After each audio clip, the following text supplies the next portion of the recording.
산생수가 되시는 예수님이라는 제목을 가지고 함께 은혜를 나누도록 하겠습니다.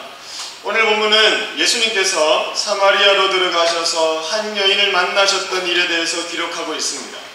아니, 예수님께서 한 여인을 만난 일이 뭐 그래 대단한 일이냐라고 생각하실 수도 있겠지만, 이 사건은 이 세상을 살아가는 모든 사람들이 어떠한 낙심 가운데에서라도 다시 일어설 수 있고 자신이 가지고 있는 모든 문제로부터 해방되어 완전한 자유함을 누릴 수 있도록 하는 근본적인 해답을 우리에게 주고 있습니다.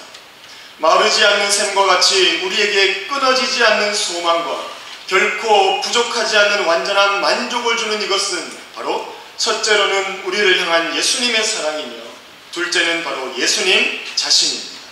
이 두 가지를 한 여인을 향한 예수님의 행동과 그리고 나누시는 이 대화를 통해서 살펴보기를 원합니다.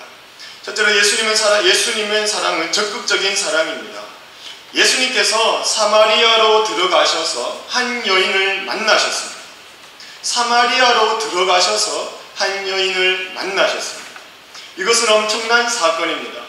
유대인인 예수님이 사마리아 땅으로 들어갔다, 이 자체가 이슈가 되고, 그리고 유대인인 예수님이 사마리아 여인을 만나셨다, 그리고 만나서 대화를 나누셨다, 이 자체가 엄청난 이슈입니다. 스캔들입니다.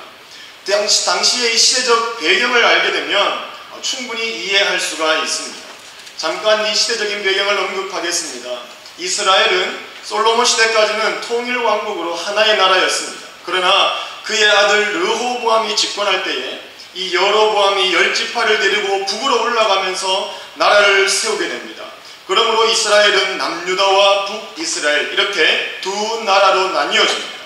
이스라엘은 성전 공동체였습니다. 성전에 모여서 하나님을 예배하는 예배 공동체였습니다. 그들은 남과 북으로 나뉘어져 있었지만 여전히 성전 중심의 공동체였습니다. 그들의 신앙이 하나였기 때문에 외부적으로 볼 때는 둘로 나뉘어진 나라였지만 실상은 하나님 안에서 하나였습니다. 북이스라엘의 왕인 여로보암은 이것을 원하지 않았습니다. 북이스라엘 백성들이 절기를 지키기 위해서 유대로 내려가는 것을 원하지 않았습니다. 왜냐하면 그렇게 서로 왕래하다 보니 북이스라엘이 한 나라로서의 고유한 정체성, 독립성을 가지지 못했기 때문입니다. 그래서 여로보암은 이 북이스라엘 백성들이 남으로 내려가지 못하도록 하기 위해서 한 가지 정책을 펴게 됩니다. 이것은 너무나 악한 정책입니다. 첫째는 베델과 단에 두 금송아지를 세우고 그것을 하나님이라 하면서 예배하고 섬기게 하였습니다. 둘째는 베델과 단에서 드려지는 예배를 섬기는 데 필요한 이 제사장직을 돈을 받고 팔았습니다. 돈을 받고 제사장을 세웠습니다. 셋째는 이 절기의 달을 자기 마음대로 7월에서 8월로 옮겨버렸습니다. 성경은 이것이 하나님께 아주 큰 죄라고 말하고 있습니다. 왜냐하면 이것은 하나님의 율법을 대놓고 어기는 것이기 때문입니다. 10계명의 1계명과 2계명을 어겼습니다. 그리고 율법의 제사장은 아론의 후예들, 그러니까 레위 지파만이 제사장으로 섬길 수가 있다고 했는데 돈을 받고 이 제사장직을 팔았던 것입니다. 그리고 율법에 정해진 절기를 제 마음대로 바꾸어 버린 것이죠. 북이스라엘은 이 르호보암의 약한 정책으로 말미암아 신앙적으로는 결국 하나님을 떠나게 되고, 존재적으로는 하나님께 심판을 받아 주전 722년에 아수르에 의해서 멸망을 당하게 됩니다. 이 아수르는 속국인이 북이스라엘을 다스릴 때에 유화 정책을 폈습니다. 과거 일본이 우리나라를 점령하고 창시 개명을 하며 우리의 정신을 빼앗으려 한 것 같이 아수르 사람들을 북이스라엘로 이주시켜서 서로 결혼하게 하고, 북이스라엘의 똑똑한 사람들은 아수르로 데려와서 교육시킨 후에 정치에 참여할 수 있도록 했습니다. 그러다 보니 북이스라엘은 혼혈민족이 되어져 버렸고, 고유한 민족적인 정체성, 성전 공동체, 예배 공동체, 이 신앙 공동체로서의 정체성을 잃어버리고 말았습니다. 자, 남유다는 이 여로보암이 10지파를 데리고 떠났지만 여전히 그들에게는 성전이 있었고 제사장들이 있었습니다. 그래서 민족적인 정체성을 지켜나갔습니다. 그러나 겉으로 보기에는 율법을 잘 지키고 절기를 잘 지키는 것 같았지만 마음으로 드리는 것이 아닌 형식적인 것에 지나지 않았습니다. 이에 대해 수많은 선지자들이 경고했음에도 불구하고 그들은 선민의식, 즉 택함받은 백성이라는 교만함 가운데 결국 하나님께 심판을 받아 주전 586년에 바벨론에게 멸망을 당하게 됩니다. 그러나 이들은 자신의 신앙을 지키기 위해서 노력을 하였습니다. 그리고 70년 후가 되면 반드시 돌아오게 될 것이다 라는 예레미야의 예언대로 3차에 걸쳐서 유다로 귀환을 하게 되고 다시 성전을 중심으로 한 이 신앙 공동체를 회복하게 되었습니다. 이스라엘 백성들은 혈통을 아주 중요하게 생각합니다. 아브라함으로부터 이어지는 혈통을 아주 중요하게 생각합니다. 따라서 남유다 백성들이 볼 때에 이 북이스라엘 백성들은 혈통적으로 볼 때는 이미 혼혈 민족이고 신앙적으로 보았을 때는 볼 때에도 우상을 섬기는 이방인이었습니다. 그래서 이 남유다 백성들은 이 북이스라엘 백성들을 같은 민족으로 받아들이기를 거부합니다. 거부하는 것을 넘어서서 그들을 경멸합니다. 북이스라엘이라고도 부르지 않고 사마리아 사람이라고 불렀습니다. 아주 부정한 민족이며 그들이 거주하는 땅도 아주 부정한 땅이라고 생각을 했습니다. 이것이 바로 예수님 당시의 시대적인 배경이고 그리고 남유다와 북이스라엘의 관계입니다. 그래서 유대인들은 사마리아 지역을 통과하는 것조차도 부정하게 여겼습니다. 사마리아를 지나서가면 하루 이틀이면 될 것을 몇 날이 걸려도 이 사마리아를 거치지 않고 둘러서 갔습니다. 자신을 더럽히는 것이라고 생각했기 때문입니다. 그런데 오늘 예수님께서 유대인인 이 예수님께서 이 부정한 사마리아 지역으로 들어가셨고 수가라는 동네의 우물가에서 한 여인을 만나고 그리고 그 여인과 대화를 나누고 있는 것입니다. 우리 4절을 함께 읽어보겠습니다. 시작. 사마리아를 통과하여야 하겠는지라. 아멘. 이것을 원문으로 보면 통과해야만 했다라는 뜻으로 이것은 신적인 당위성을 드러내고 있는 말입니다. 이것이 무슨 말이냐면 예수님께서 사마리아로 들어가신 것은 예수님의 의지적인 선택이며 이 여인을 만나신 것은 예수님께서 의도하신 만남이다라는 것입니다. 갈 길이 바빠서 어쩔 수 없이 사마리아를 통과하다가 우연히 이 여인을 만나신 것이 아니라 예수님께서 의지적으로 사마리아를 찾아 들어가셔서 의도적으로 이 여인을 만나셨다라는 것입니다. 우리는 예수님의 이 모습을 통해서 사람을 향한 예수님의 사랑의 방식을 발견할 수가 있습니다. 예수님의 사랑은 먼저 주는 사랑, 먼저 손을 내미시는 사랑, 먼저 찾아가시는 사랑입니다. 사람을 향한 예수님의 사랑은 태초로부터 시작해서 지금까지 이어져 오고 있습니다. 그 사랑은 지금도 우리를 향하고 있습니다. 우리를 향한 예수님의 사랑은 언제나 우리보다 먼저입니다. 우리를 향한 예수님의 사랑은 우리가 드리는 사랑에 대한 반응으로서의 사랑이 아니라 언제나 먼저 찾아오시고 먼저 손을 내미시는 적극적인 사랑입니다. 먼저 사랑하시는 예수님께서 죄 가운데 버려져서 고통 가운데 살아가는 사람들을 그냥 내어버려 두지 않으셨습니다. 친히 그 자신이 사랑이 되어 우리에게 찾아오셨습니다.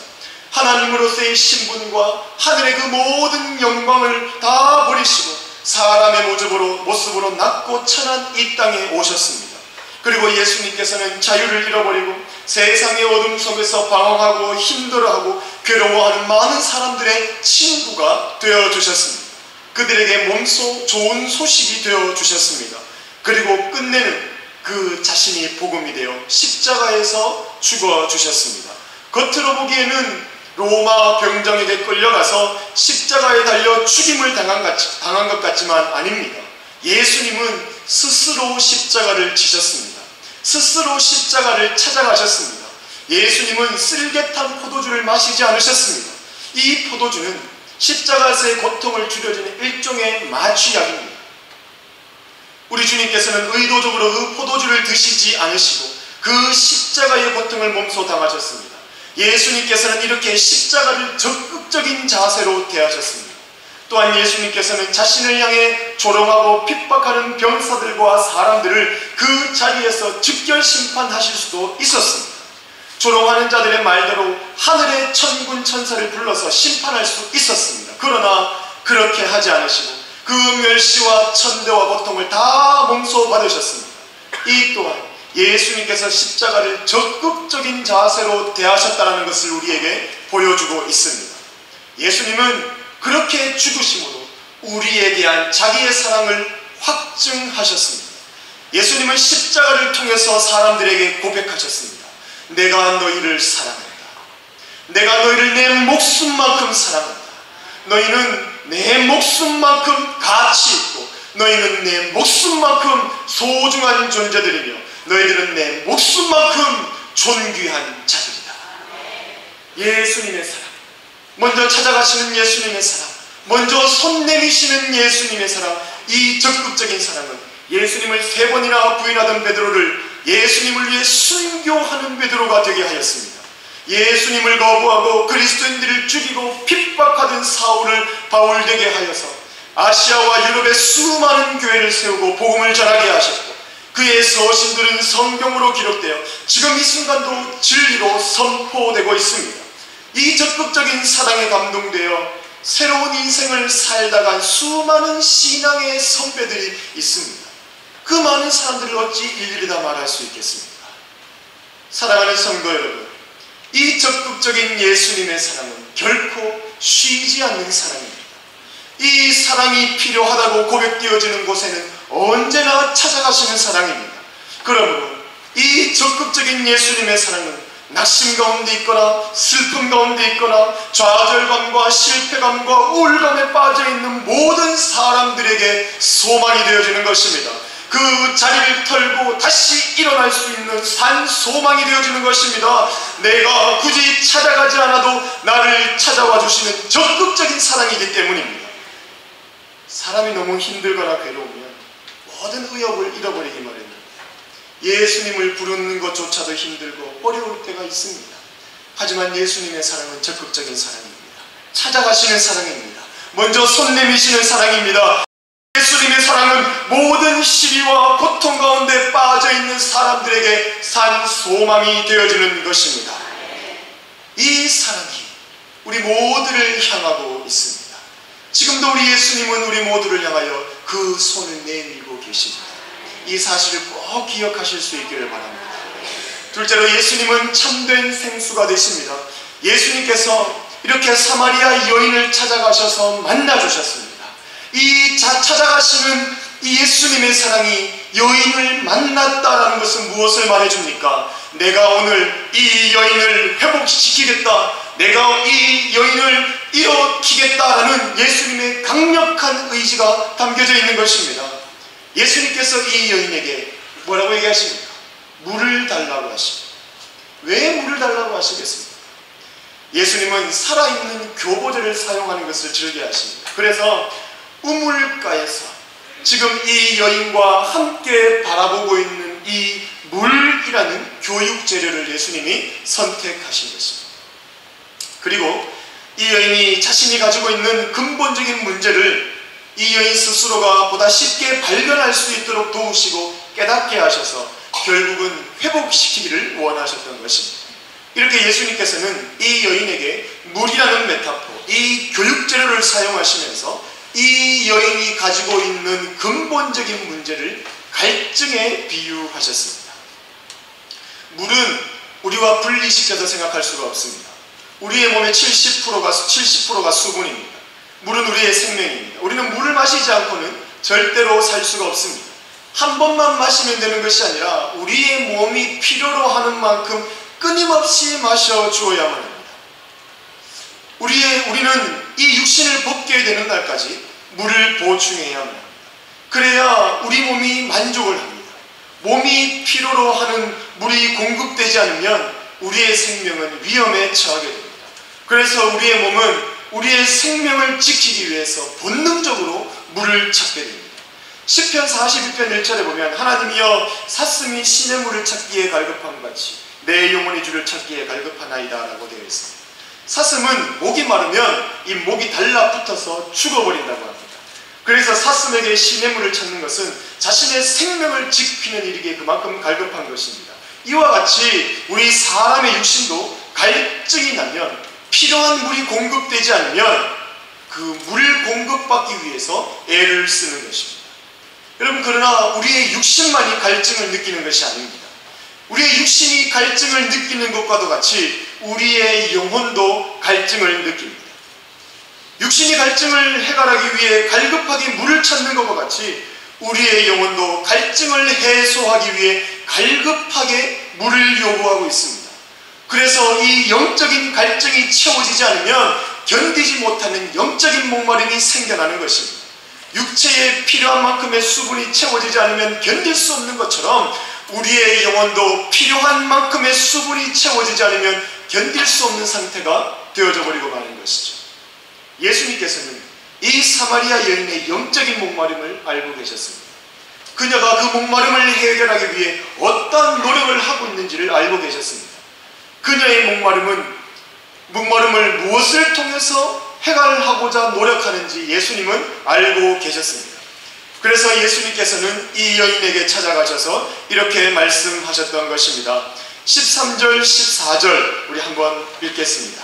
시작. 예수께서 대답하여 이르시되 이 물을 마시는 자마다 다시 목마르려니와 내가 주는 물을 마시는 자는 영원히 목마르지 아니하리니 내가 주는 물은 그 속에서 영생하도록 솟아나는 샘물이 되리라. 아멘. 이 물을 마시는 자는 다시 목마르게 된다.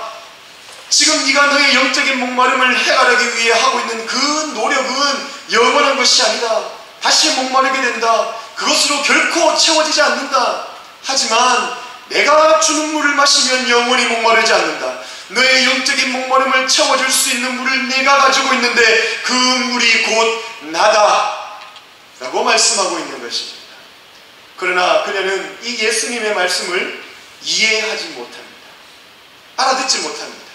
그래서 예수님께서는 그녀에게 중요한 한 가지 질문을 하십니다. 16절입니다. 함께 읽습니다. 이르시되 가서 내 남편을 불러오라. 내 남편을 불러오라. 이 질문을 받았을 때 이 여인은 중요한 사실을 깨닫게 됩니다. 아, 나에게는 남편이 없구나. 나한테는 남편이 없구나. 17절 18절을 보십시오. 여자가 대답하여 이르되 나는 남편이 없나이다. 예수께서 이르시되 내가 남편이 없다 하는 말이 옳도다.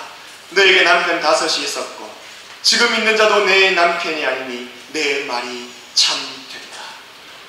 이 여인은 자기가 지금 함께 살고 있는 남자는 있지만 남편은 없다라는 사실을 깨닫게 된 것이죠. 성도 여러분, 이전에 남편 5명이 있었고 지금도 동거하는 남편이 있는 여자입니다. 그런데 예수님께서 이 여자에게 내 남편이 있느냐라고 물으셨습니다. 이 질문을 받은 여인은 남편이 없다라고 이야기를 합니다. 여러분, 이 여인이 예수님의 질문을 받았을 때 무엇을 깨달은 것일까? 도대체 무엇을 깨달았기에 나에게는 남편이 없습니다 라고 대답했을까요? 이 여인은 자신의 영적인 목마름을 해결하기 위해 그토록 갈급하게 찾았던 물이 바로 남자였다라는 것을 깨닫게 된 것입니다. 그녀는 자신의 영적인 목마름을 남자의 사랑을 통해서 해결해 보려고 했던 것입니다. 자신의 그 채워지지 않는 영적인 목마름, 그 무엇으로도 만족되지 않는 마음, 허전한 마음, 공허한 마음을 바로 그 남자의 사랑을 통해서 채웠던 것입니다. 첫 번째 남자를 만났습니다. 그 만족감이 좀 채워지는 것 같았습니다. 그런데 이내 그 만족감이 사라지고 말았습니다. 그래서 두 번째 남자를 만났습니다. 만족감이 채워지는 것 같았습니다. 그러나 그 만족감이 이내 또 사라지고 다시 목이 말랐습니다. 그래서 세 번째, 네 번째, 다섯 번째 그 남자와 지금 살고 있습니다. 살았습니다. 그리고 그녀는 지금 6번째 남자와 살고 있는 것입니다. 지금 그녀가 함께 살고 있는 남자는 사랑해서 평생을 함께하고 싶은, 서로를 위해 희생하며 도우며 살아가고 싶은 남편이 아닙니다. 단지 자신의 그 영적인 목마름을 해결하기 위해 일시적으로 필요했던 존재인 것입니다. 해결을 위한 일시적으로 필요한 존재였던 것입니다. 그녀는 지금까지 그 사실을 모르고 살았습니다. 자신이 왜 그토록 남자에게 집착하는지 그 이유를 모르고 살았습니다. 그러나 예수님을 만나고 나서 그 이유를 알게 되었습니다. 예수님께서는 그녀에게 찾아가셔서 생수가 되어주셨습니다. 그녀의 채워지지 않던 영적 목마름을 시원하게 적셔주는 참 생수가 되어주셨습니다. 그녀는 육신의 갈증을 해결하기 위해 들고 왔던 물동이를 버려버렸습니다. 그리고 마을로 돌아가 영원히 목마르지 않는 생수가 되어주신 예수 그리스도를 전했습니다. 그녀의 영적인 목마름은 예수 그리스도라는 참 생수를 마심으로 완전한 해갈을 누리게 되었습니다. 물에는 두 가지의 종류가 있습니다. 고여있는 물과 흐르는 물입니다. 고여있는 물은 샘의 근원이 없기 때문에 언젠가는 고갈됩니다. 또한 흐르지 않고 고여있기에 썩어집니다. 따라서 고여있는 물을 마시는 자는 늘 목마름을 해결하기 위해 새로운 샘을 찾아다녀나며 또한 병들게 됩니다. 그러나 흐르는 물은 샘의 근원이 있기에 결코 고갈되지 않습니다. 또한 흐르기에 썩지 않습니다. 흐르는 물을 마시는 자는 새로운 샘을 찾아다닐 필요가 없습니다. 필요한 만큼의 물을 늘 충분히 마실 수 있습니다. 예수님은 마르지 아니하는 샘의 근원이 되어 주십니다. 예수님으로부터 흘러나오는 생수를 마시는 자는 더 이상 목마르지 않습니다. 말씀을 정리하겠습니다. 사랑하는 성도 여러분, 여러분은 지금 어떤 물을 찾고 있습니까? 사람들은 자신의 삶에 채워지지 않는 만족함, 공허함, 그 영적 목마름을 채우기 위해 다양한 노력들을 하고 있습니다. 많은 사람들이 신제품에 열광하고 옷 한 벌, 구두 한 켤레, 가방 하나에 수천만 원씩하는 명품에 열광하는 이유가 어디에 있겠습니까? 명품 하나 가지는 것을 인생의 목표로 삼는 일들이 왜 일어나겠습니까? 일에 중독되고 술에 중독되고 취미 생활을 즐기는 것이 아니라 취미 생활에 중독되어지는 일들이 왜 일어나겠습니까? 재물과 성공과 명예와 직분에 그토록 집착하는 일들이 왜 벌어지겠습니까? 자녀를 주의 교훈과 훈계로 양육하기보다 좋은 대학, 좋은 직장에 성공적으로 보내는 것이 마치 부모의 최고의 사명이라도 한 듯이 자신의 모든 인생을 자녀의 성공이라는 재단에 바치는 일들이 왜 일어나겠습니까? 왜 그토록 많은 불륜 행위들과 성범죄들이 일어나는 것일까요? 왜 이토록 많은 자살의 소식들과 살인의 소식들이 들려오는 것입니까? 그 이유는 목마르기 때문에, 그 목마름을 해결하기 위한 수단으로 바로 그것을 선택하고 있기 때문입니다. 마치 사마리아 여인이 남자를 선택한 것처럼 사람은 본질적으로 목이 마른 존재입니다. 완전한 하나님으로부터 분리되어졌기 때문에 불완전한 존재입니다. 그래서 항상 목이 마릅니다. 채워지지 않는 영적인 갈증이 있습니다. 이 갈증의 원인을 알지 못하는 사람들은 해갈을 얻기 위하여 다양한 시도와 노력을 하는 것입니다. 그러나 그 물을 마시는 자는 다시 목마르게 되어 있습니다. 그래서 언제나 새로운 물을 찾아서 갈급하는 것입니다. 이것은 궁극적으로 하나님으로부터 분리되었기 때문에 나타나는 현상들입니다. 이것은 죄의 문제입니다. 따라서 죄와 사망의 권세를 이기고 부활하신 예수 그리스도만이 이 모든 문제를 해결하실 수가 있는 것입니다. 오직 예수 그리스도만이 우리 인생의 갈증에 근본적인 해결을 주실 수 있는 참 생수가 되시는 것입니다. 사랑하는 성도 여러분, 예수님의 사랑은 먼저 찾아가시는 사랑입니다. 예수님의 사랑은 먼저 손 내미시는 사랑입니다. 예수님께서 지금 우리에게 찾아오셔서 이렇게 말씀하고 계십니다.